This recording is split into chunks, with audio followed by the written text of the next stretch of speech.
E aí, tudo bem, pessoal? Tá começando mais um programa aqui do Terra Oculta, né? Para quem não me conhece, meu nome é Caio, do Terra Oculta. E hoje nós vamos falar um pouquinho sobre a nossa realidade, que talvez seria uma realidade simulada. Muitas pessoas me perguntaram, mas Caio, você em vídeos anteriores andou falando sobre realidade simulada, vivemos num mundo Matrix ou Matrix, né? O que seria isso realmente? É possível provar esse tipo de teoria? É possível argumentar sobre esse aspecto da nossa realidade? Uma coisa interessante que eu estava pensando outro dia, o que influencia muito hoje em dia a pesquisa científica no mundo, né, são nossos sistemas de crenças. Né?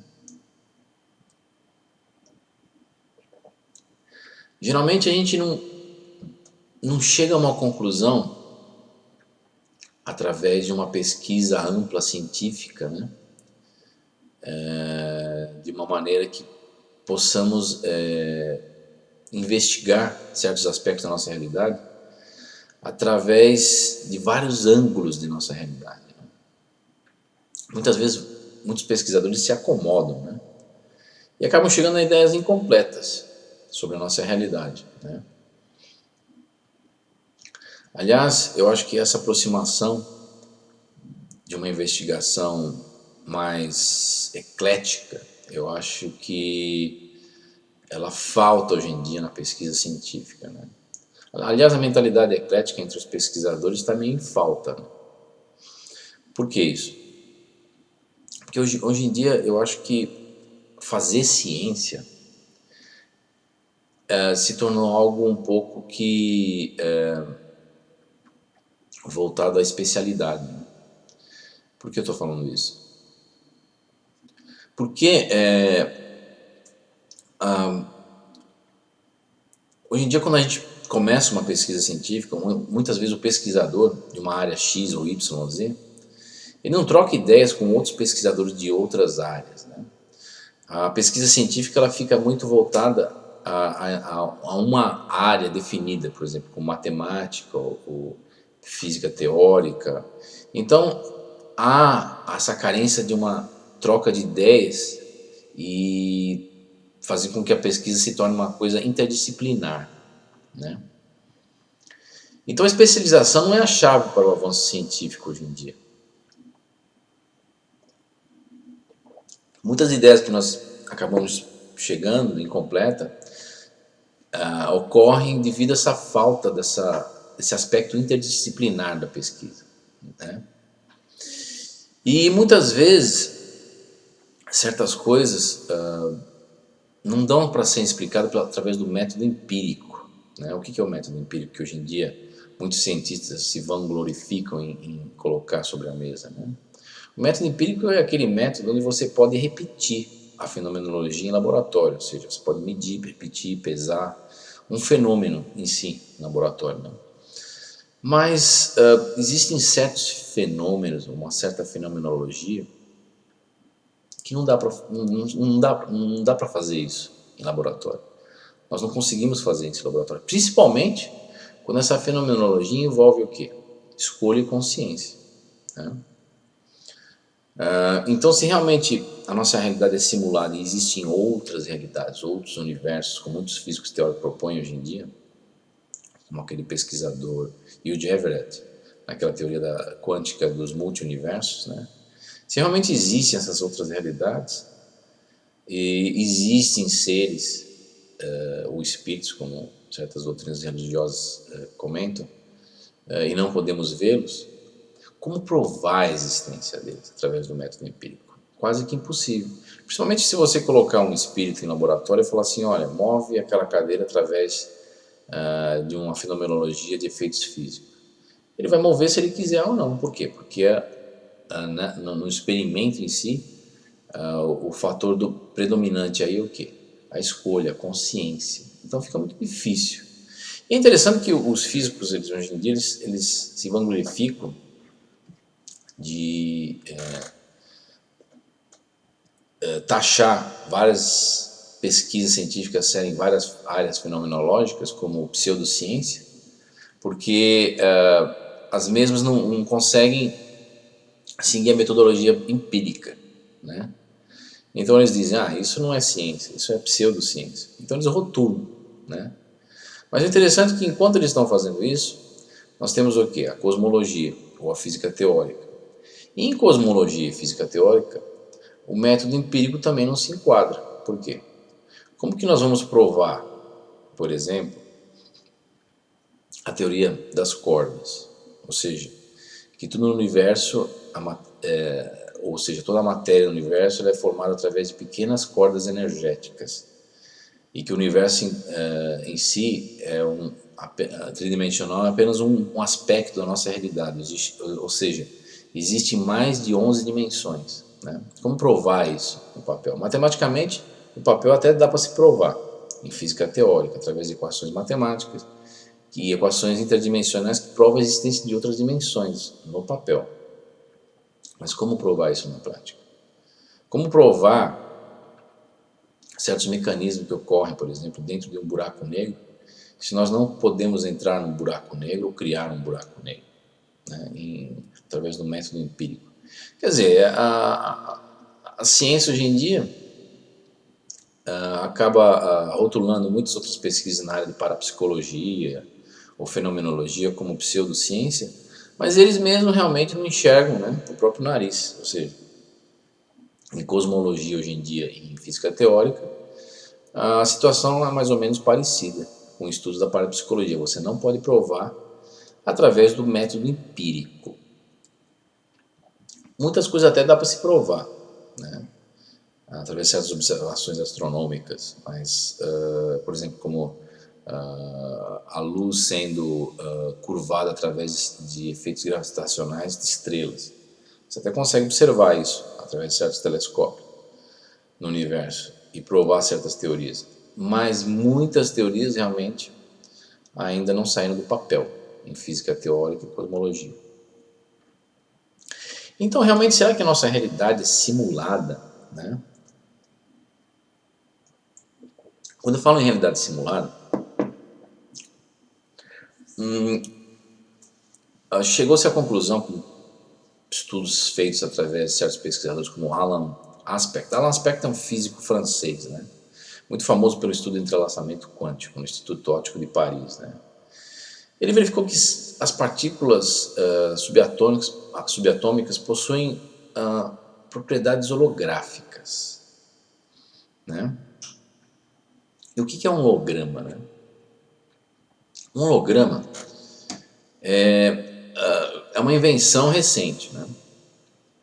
Você joga um laser através de espelhos, e esse laser envolve um objeto, né? E você consegue colocar, transportar essa luz do laser num filme holográfico. Tanto que se você pegar um filme holográfico, você não consegue ver a imagem formada no filme holográfico, a não ser que você jogue um laser nessa imagem. E daí você tem a sensação que essa imagem 2D, duas dimensões, ela é tridimensional, ou seja, você consegue quase que pegar essa imagem no filme do laser, né? Então, através de certos estudos como o Alan Aspect, verificou-se que talvez nossa realidade é formada de partículas holográficas, né? E interessante que existem certos estudos sobre o cérebro, né? Não só o cérebro humano, o cérebro em geral, né? Que demonstra que talvez o nosso cérebro trabalhe de maneira holográfica também, né? Mas antes da gente falar sobre isso, é interessante verificar que existem certos estudos na Universidade de Princeton, que foram realizados em 87, pelo físico Robert G. Jahn, né? E a psicóloga Brandon J. June, no Laboratório de Engenharia de Pesquisas Anômalas, onde eles observaram que a mente afetava o funcionamento de certas máquinas, né? Então, começou-se a observar certos aspectos do cérebro, né? que talvez levem a um modelo neurocerebral holográfico, né? Existe até uma pesquisa de um pesquisador chamado Carl Pribram, né? E um neurologista americano psicólogo chamado Carl Lachen, né? No laboratório de biologia primata da Flórida, na região de Orange Park, que em 1946 eles começaram a estudar o cérebro dos ratos, né? De certos ratos. Então, eles removiam partes do cérebro dos ratos, né? A ponto de deixar só um terço do cérebro e tal. E a memória do rato continuava, apesar desses 2/3 do cérebro terem sido removidos, né? Por que eles observaram? E como que eles observaram isso? Eles construíram um certo labirinto de tubos, né, onde os ratos andavam. E os ratos memorizavam a saída do labirinto. Depois que a parte do cérebro era removida, os ratos continuavam lembrando a saída do labirinto de tubos de vidro no laboratório. Então observou-se que a memória continuava, mesmo retirando quase 2/3 do cérebro do rato. E a gente vê que também em certos acidentes de carro, onde pessoas têm parte do seu cérebro comprometida através de colisões, e onde há danificação de certas partes do cérebro, a pessoa não perde totalmente a memória, ela praticamente fica com a memória intacta, né? Então, a gente tinha aquela velha ideia, antes dessas pesquisas, em que a memória se localizava em uma certa parte do cérebro, uma parte X, uma parte Y do cérebro, né? Mas realmente verificou-se que isso não funciona dessa maneira, né? E existe até um experimento, né, na Universidade de Indiana, de um biologista chamado Paul Pitt, né, que ele começou a experimentar certos estudos em salamandras, onde ele retirava o cérebro da salamandra, né, e aí depois colocava o cérebro novamente de volta, reimplantava o cérebro de uma maneira invertida ou em outras posições. E aí a salamandra voltava a ativa de uma maneira normal, né? Então não importa se o cérebro estava invertido ou mudado de posição, a salamandra, quando ela saía da anestesia, né, e voltava às suas funções normais, ela apresentava características normais, né? E aí verificou-se o quê? Então que a memória, talvez, ela não esteja localizada numa parte pré-definida do cérebro, mas ela esteja totalmente distribuída no cérebro, de uma maneira igual, né? Como um holograma. É interessante lembrar que o holograma, se a gente pegar um filme holográfico, né, e picotar ele, por exemplo, pegar um filme holográfico de uma flor, dividir ele em 4. Se você dividir ele em 4, você vai ter 4 flores iguais, mas de uma maneira menor, uma proporção menor, ou seja, cada pedaço, 1/4 desse filme, vai conter a imagem do todo. E se você dividir esse filme em 8, você vai ter 8 flores. Se você dividir em 16, você vai ter 16 flores pequeninas, mas que cada imagem dessa contém a imagem do todo por completo. Então,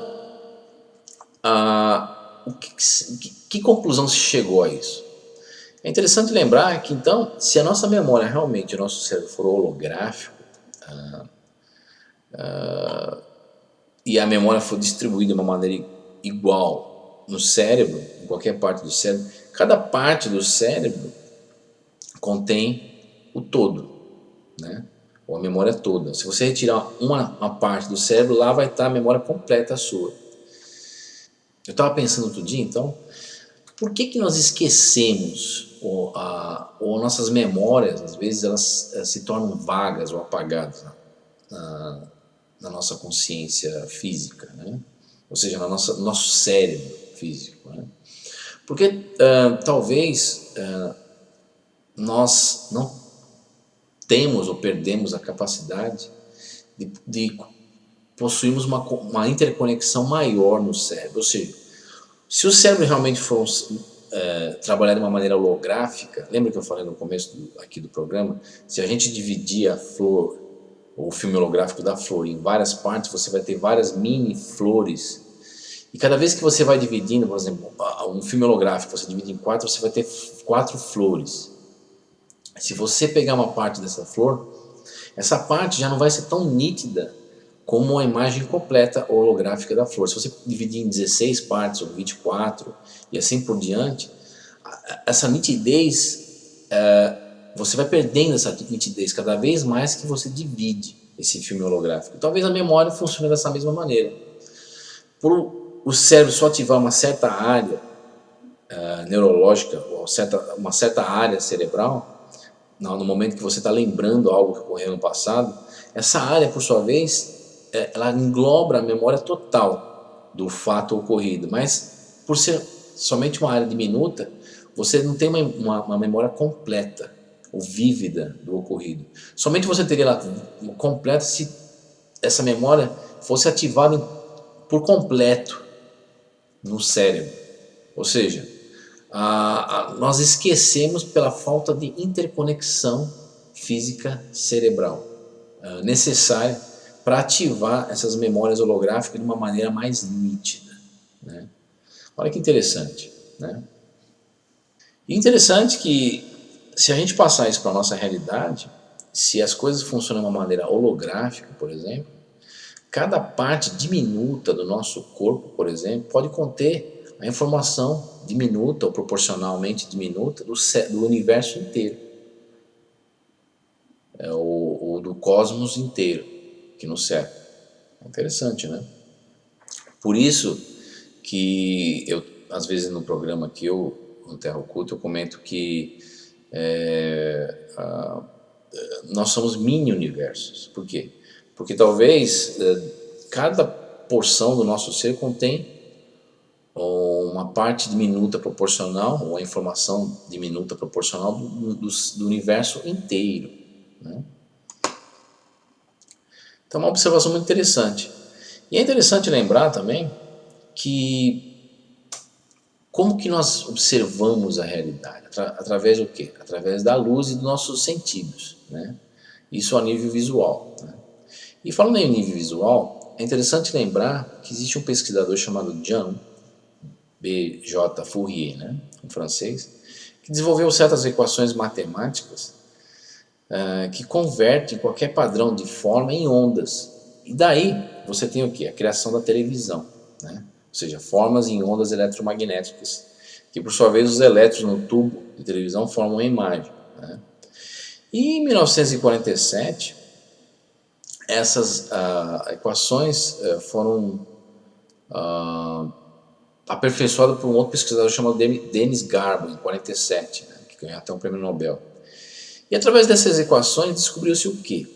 Que podemos modular certas imagens e informações eletromagnéticas.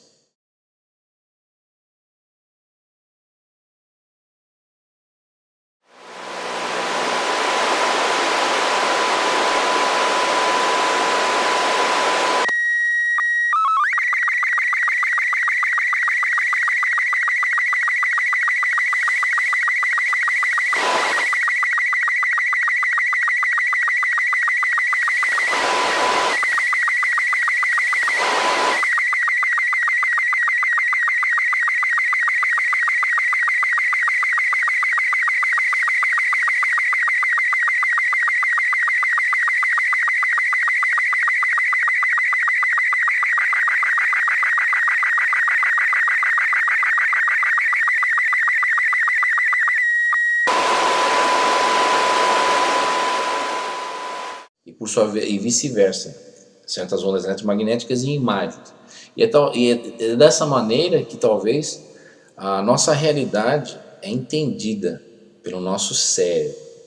E é interessante lembrar que o quê? Descobriu-se que nosso cérebro, ao contrário daquela ideia errada que nós tínhamos, não forma uma imagem invertida, como uma tela de cinema, como muitas pessoas imaginavam.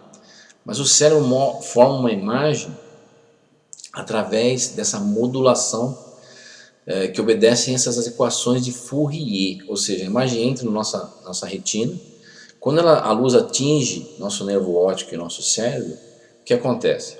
Acontece que essa frequência luminosa ela é reformulada ou convertida através de certos padrões que obedecem às equações de Fourier, e a imagem se forma de uma maneira holográfica no nosso cérebro, ou seja, o nosso cérebro recria a imagem. Então, com essas equações de Fourier hoje em dia, nós temos pesquisas avançadas no campo de criação de imagem e som, como pesquisa dos japoneses, que criaram uma máquina, ou estão aperfeiçoando uma máquina hoje em dia, que é capaz o quê? De colocar em imagens, ou colocar em, imagens na tela de televisão, aquilo que nós estamos pensando, ou talvez até aquilo que nós estejamos sonhando. Então, através de um programa de computador que interpreta essas modulações advindas do cérebro através das equações de Fourier, os japoneses conseguiram aperfeiçoar uma máquina que mostra já a imagem de uma maneira assim um pouco embaçadas daquilo que nós estamos pensando. Por exemplo, se nós assistimos a um filme e vemos um homem em pé no filme, essa máquina mostra esse mesmo homem, essa mesma cena na tela de computador de uma maneira um pouco embaçada, mas já consegue recriar essa imagem. Olha que interessante, né? É muito interessante lembrar também que em 1970 você tem dois neurofisiologistas, Russell e Karen de Valois, que descobriram o quê? Que o cérebro ativa células diferentes quando os olhos viram para a esquerda ou para a direita, né? E a imagem mental é formada não pelo padrão da entrada da informação original nas células cerebrais, mas pela conversão matemática dessas entradas de informações luminosas no cérebro, se utilizando das formas matemáticas criadas por Fourier. Ou seja, tudo que o cérebro interpreta, ele reinterpreta, aliás. Ou seja, ele decodifica, ele converte, né, através das equações de Fourier, essas modulações de frequência, né? Ou seja, tudo é frequência, né, na nossa realidade física, né? E talvez nessas realidades extrafísicas, que também seriam realidades simuladas, né?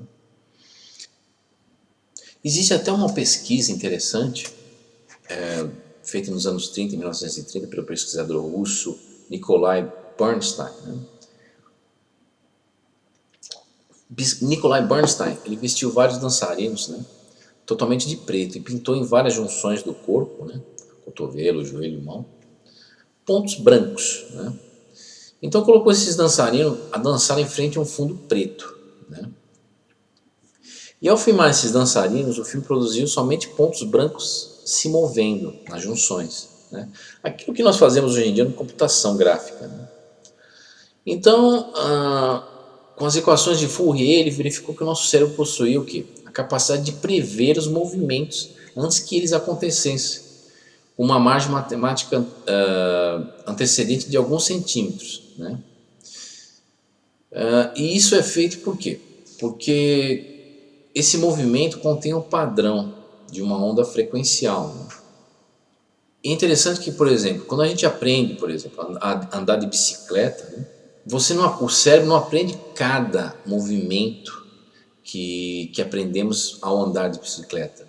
O cérebro, ele aprende a andar de bicicleta através do quê? Da retenção da memória, do fluir do movimento, que é uma onda frequencial reinterpretada pelo cérebro através do quê? Desses padrões desenvolvidos nas formas matemáticas de Fourier, né? Então, o cérebro não aprende cada movimento. Eu vou levantar meu pé, descer meu pé para pedalar. Ele aprende o quê? A modulação, a frequência que esses movimentos ocasionam. E isso é guardado de uma maneira holográfica no nosso cérebro. Uma outra coisa interessante que eu andei observando outro dia é que nós construímos grandes aceleradores de partículas hoje em dia, né, para estudarmos física, né, ou como as partículas se comportam através de colisões de partículas. Por que a construção desses grandes aceleradores de partículas? Porque os cientistas, com as colisões das partículas, vão estudando as partículas subatômicas. E cada vez eles vão dividindo cada vez mais as partículas através de colisões, dividindo. Com a divisão da matéria, chega-se a um ponto que a gente não encontra mais partículas como prótons, elétrons, nêutrons, né?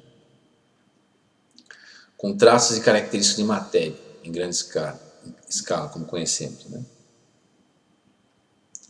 Um elétron, por exemplo, não possui dimensões como os objetos, né, em larga escala, né? Um elétron pode às vezes se apresentar características de objeto, mas às vezes se apresentar uma característica de uma nuvem energética, né?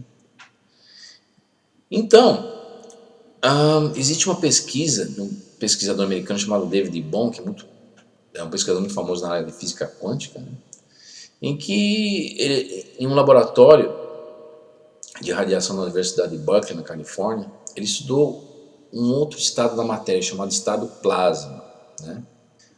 E nesse estado da matéria, os elétrons e os íons em forma de plasma, né, matéria em estado de plasma, eles se comportavam de uma maneira organizada, como se fosse um organismo vivo na experiência, tipo uma ameba energética, né? Todas as partículas respondiam da mesma maneira no experimento de David Bohm, né? E ele verificou o quê? Que não importa a distância entre uma partícula e outra. Não importa a distância em que os fótons viajam, né? O fóton é uma emissão, quando um elétron pula de uma camada para outra energética, ele libera uma sequência energética luminosa chamada fóton, né? Então, não importa a distância em que os fótons viajam. Quando são medidos, eles sempre serão encontrados com ângulos de polarização idênticos, ou seja, polarização é a orientação espacial da onda fotônica, que se desloca para longe do seu ponto de origem.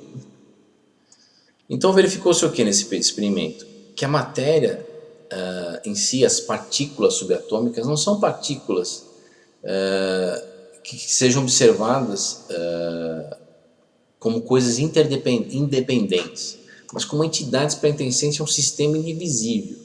E esse sistema indivisível possui um potencial energético, que muitos cientistas denominam de potencial quântico, né? E essa influenciação de uma partícula com a outra não diminui com a distância. E até você tem o que hoje em dia? Um termo muito famoso em física quântica chamado entrelaçamento quântico, que eu comentei em alguns programas anteriores aqui, né? O entrelaçamento quântico é o quê? Duas partículas influenciando uma a outra, independente da distância que elas se encontram. Por exemplo, posso ter uma partícula aqui e uma outra partícula do outro lado do universo se influenciando instantaneamente uma a outra, né? E isso não foi muito bem olhado ou visto através dos olhos de Einstein e dois pesquisadores, Podolsky e Rosen, né? Até você tem o paradoxo chamado Einstein, Podolsky e Rosen, onde eles dizem que o quê? Que o entrelaçamento quântico, né, não poderia ser possível, porque nada pode viajar mais rápido que a luz. Como que duas partículas em lugares opostos do universo se influenciam, né?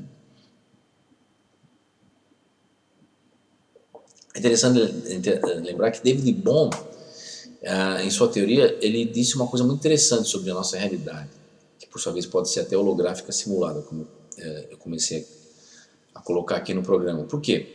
Porque talvez as partículas no universo, ou tudo no universo, ou todos nós estamos intrinsecamente ligados num sistema comum, como um organismo comum, onde uma coisa influencia a outra imediatamente, independente da distância que elas se encontram.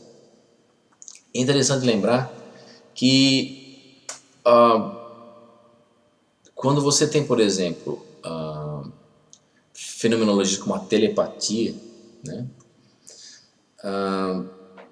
talvez eu consiga ler a mente de uma outra pessoa. Por quê? Porque a fonte da consciência é uma fonte comum, e por ser uma fonte comum é um sistema único.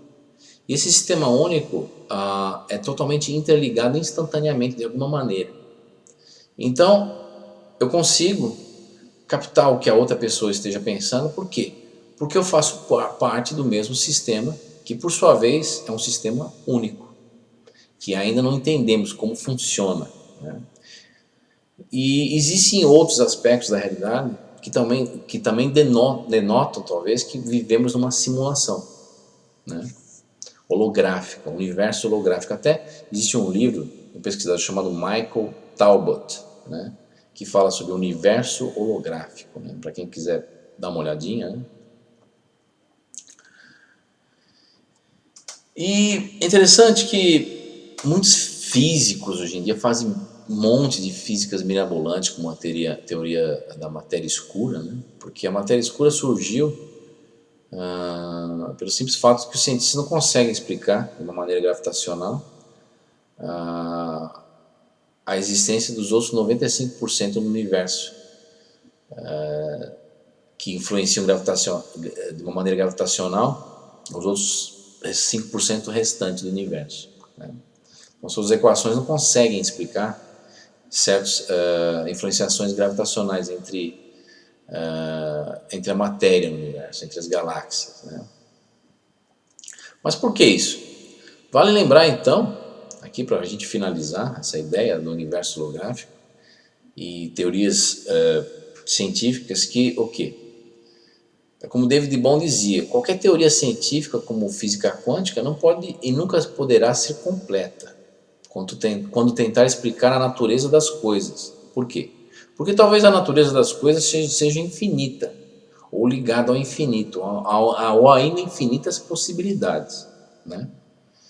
Então, quando se trata de infinito ou universo, primeiramente, para nós criarmos matéria completa, nós teremos que entender o que? Certas características ou certas semânticas, como a palavra infinito, né? O que é o infinito? Ninguém sabe o que é infinito. Então fica aqui, o universo holográfico e a nossa realidade simulada, né? Então tenha uma boa semana, gente, e vou continuar fazendo vídeo aqui no canal, e tudo de bom para vocês. Até mais.